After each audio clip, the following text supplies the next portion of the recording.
যুক্তরাষ্ট্রে অসংখ্য মানুষের ভালোবাসায় সিক্ত হয়েছে তাণ্ডব। বাংলাদেশের গণ্ডি পেরিয়ে যুক্তরাষ্ট্র দর্শকদের মন জয় করেছে জনপ্রিয় এই সিনেমা। বিপুল সংখ্যক বাংলা সিনেমা প্রেমীর কণ্ঠে ছিল সিনেমার প্রশংসা। বাংলা সংস্কৃতিকে যুক্তরাষ্ট্রে তুলে ধরতে এমন সিনেমা প্রদর্শন নিয়মিত করার দাবি জানিয়েছে সংস্কৃতির প্রেমীরা। যুক্তরাষ্ট্রে সিনেমাটি বিপণন করেছে বায়োস্কোপ ফিল্মস। বিস্তারিত থাকছে রিপোর্টে। বাংলাদেশের জনপ্রিয় অভিনেতা শাকিব খান বর্তমানে রয়েছেন জনপ্রিয়তার শীর্ষে। নিজের অভিনয় দক্ষতায় অসংখ্য মানুষের মন জয় করেছেন। প্রতিনিয়ত নিজেকে প্রমাণ করেছেন, ছাড়িয়ে গিয়েছেন। এবার তাণ্ডব সিনেমায় নিজেকে অন্য উচ্চতায় নিয়েছেন এই অভিনেতা। যুক্তরাষ্ট্রে এই সিনেমা প্রদর্শন করেছে রাজ হামিদের বায়োস্কোপ ফিল্মস। বায়োস্কোপ ফিল্মসের chief financial officer Naushaba Rubna Rashid জানান, ভবিষ্যতে আরো জনপ্রিয় সিনেমা উপহার দিতে প্রত্যয়ী বায়োস্কোপ ফিল্মস। লক্ষ্য হচ্ছে বাংলা সিনেমাকে, বাংলা চলচ্চিত্রকে একটা মাত্রায় নিয়ে যাওয়া, যেখানে আমরা হয়তো বিদেশি ভাষাভাষী মানুষ আমাদের সিনেমা দেখবে, আমরা হয়তো অস্কারের নমিনেশন পাবো এবং চলতে থাকবো। So who no, sky is the limit. 75-100 দেখা যাক। বাংলাদেশের পাশাপাশি যুক্তরাষ্ট্র প্রবাসী বাংলা ভাষার মানুষের মন জয় করেছে এই সিনেমা দেখার পর তাই তো উচ্ছ্বসিত ছিলেন অনেকে। বাংলাদেশি মিডিয়া আমেরিকাতে আসছে, বায়োস্কোপে ধন্যবাদ জানাচ্ছি, কিন্তু বাংলা মুভি যতই চলবে তত আমাদের ছেলেমেয়েরা, আমাদের ভবিষ্যৎ প্রজন্ম বাংলাদেশ সম্পর্কে জানবে। এবং কাহিনী ছিল বাংলাদেশের একটা মধ্যবিত্ত যুবকের বাস্তব কাহিনী অনুকরণে কিছু কল্পনা এখানে মেশানো হয়েছে, সত্য।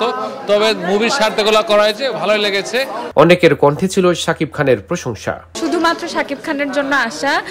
আমি সত্যি কথা অনেক আগে থেকে ওনার মুভি দেখতাম, কিন্তু বরবাদ দেখার পর থেকে আরো বেশি আগ্রহটা বেড়ে গিয়েছে। তাণ্ডব অসংখ্য সুন্দর একটা মুভি, সবার মুখে মুখে শুনছি।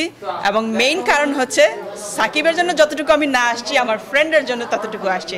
সাকিব খানকে পছন্দ না করলে আগেই করবো। সাকিব খানের the best thing about him is like সব জেনারেশনকে he's pulling into the theater and it's like, you know, it gives us goosebumps to say দেখতে যে ছোট থেকে বড়। বাংলা সংস্কৃতিকে তুলে ধরতে নিয়মিত এমন সিনেমা নির্মাণের দাবি জানিয়েছেন অনেকেই। তাণ্ডব দেখার পর আমরা বুঝলাম Raihan Rafi is like a excellent নির্মাতা। আর ছবিটা এরকম ছিল যে লাস্ট পুরো ছবিটা না দেখলে বুঝবেন না, টুইস্ট, থ্রিল সবকিছু মিলে। সিনেমা দেখার পর অনেকেই নিজেদের ভালো লাগার কথা জানিয়েছেন। ভালো লেগেছে, এই জন্য রাজ ভাইকে thanks again to bring another realistic blockbuster, যেটা দেখে আমরা খুব ভালো পাই। হ্যাঁ, খুবই ভালো লাগছে। আমি তো আসলে শাকিব খানের মুভি মিস করি না। আমি প্রিয়তমা 6 বার দেখছি, তখন আমি দেশে ছিলাম, এবং এটাও আবার দেখবো। কয়বার দেখবো বলতে পারি না, বাট দেখবো। অনেক ভালো লাগছে। সাংবাদিক উপস্থাপক তানভীর তারেক নির্মাতা রায়হান রাফির নির্মাণের প্রশংসা করলেন। তো রাফির ছবি প্রথম দেখলাম, রাফির নির্মাণের প্রতি আসলে আমার আলাদা একটা জায়গা আছে, কারণ ও আসলে পালসটা বোঝে।